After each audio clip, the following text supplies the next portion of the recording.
afternoon, ladies and gentlemen. Thank you for the introduction. My name is Yuriko Koike. I am a member of the House of Representatives. First, I'd like to express my heartfelt congratulations on the establishment of the Sasakawa Middle East Islam Fund. I hope that the relationship between the Islamic nations of the Middle East and Japan will deepen further through this fund. I was asking, when does Ramadan begin this year?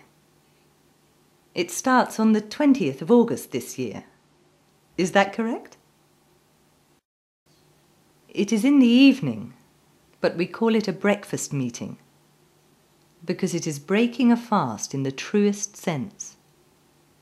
We have to prepare for iftar meeting, which will be available at the Prime Minister's official residence.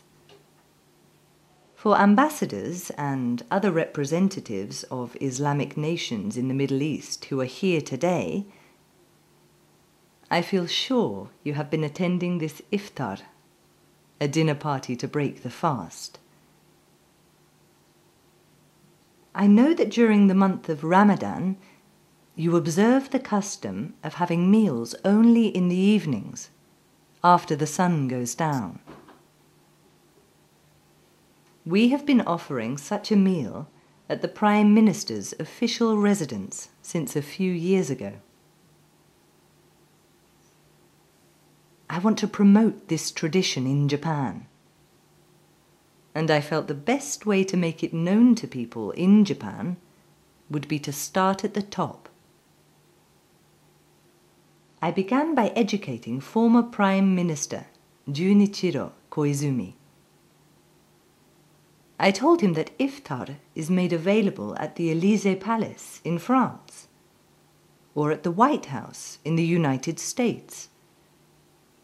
And Mr. Junichiro Koizumi graciously accepted my suggestion to start a tradition of hosting iftar at the Prime Minister's official residence.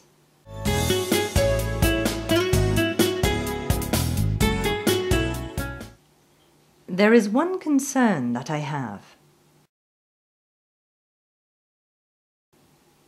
Nuclear power plants are being promoted by many nations.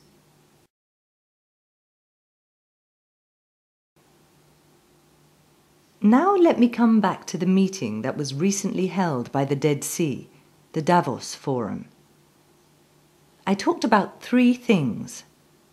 One was how in Prague on April 5th, President Obama made a statement referring to the moral responsibility of the only nuclear power in the world to have used a nuclear weapon. The second thing was the issue of countries, such as North Korea in East Asia, which carry out nuclear tests. The third was the nuclear status of Iran and Israel. The nuclear situation in these two countries is not a challenge for the Middle East alone. It could have enormous worldwide repercussions. On the other hand, as we foresee that more and more nuclear power plants will be built throughout the world, we have to ensure that safety is being properly addressed.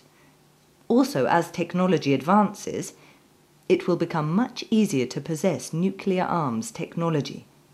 It will be much more compact and lighter. This is going to be very risky when we consider terrorists' actions. Therefore, my suggestion was, what about having an Arab version of the IAEA within the Arab League? By forming such an agency, the Arab countries would be able to speak of the need for transparency before the international community made such demands. Dr. El Baradei was originally an Egyptian diplomat. He is certainly a professional expert. I feel that perhaps he can be invited to the Arab League as a key person. He has a lot to offer.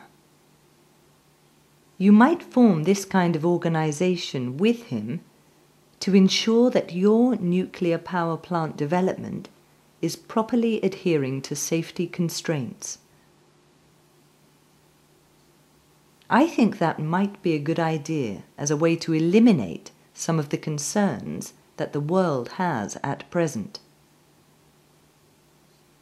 I made these suggestions in this meeting based on my own opinions. Rather than the United States or some other Western nation saying this, it would be very different for Japan to propose an idea like this. When we talk about the nature of the relationship between the Middle East and Japan, the important thing is for Japan to think what message it wants to convey to the Middle East. This proposal must benefit the countries in the Middle East, and at the same time must develop Japan's potentiality to play an international role furthermore. But first, Japan must take stock and consider how much power it really has.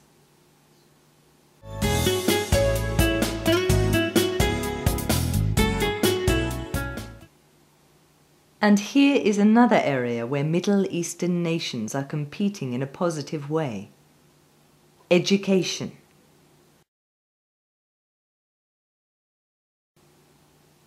Georgetown University has a Qatar campus, and so does Texas University, the Sorbonne as well. Major universities from countries all over the world have campuses in the Middle East. In Egypt, too, there's a graduate school which is called E-Just. This is a forum for the study of Japanese technology. Of course, higher education is important, but in the Middle East, one way in which Japan can contribute to education and share Japan's message is at the elementary level of education.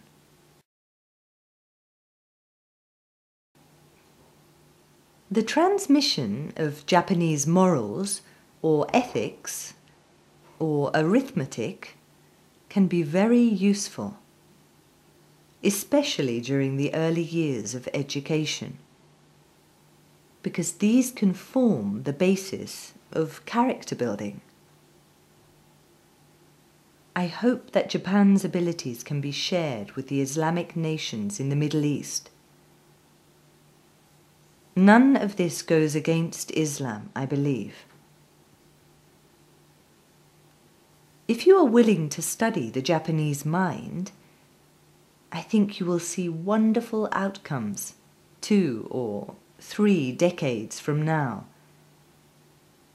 They are true human resources that every nation could appreciate. I think this will become a cherished treasure for both of us in the future. I look forward to, I dream of that kind of exchange. Japanese schools started with small gatherings of students called terakoya, learning to read and write and study the abacus, soroban, as we would say in Japan. In the Arab world, children would gather to recite the Quran. They would chant the verses of the Quran delightfully, like singing. That's how the madrasa began. Reading, writing, using the abacus, or reciting the Quran.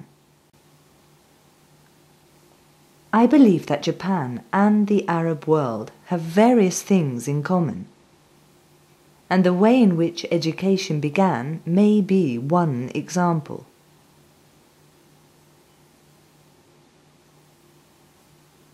I hope that the Sasakawa Middle East Islam Fund will be a forum to promote that kind of exchange.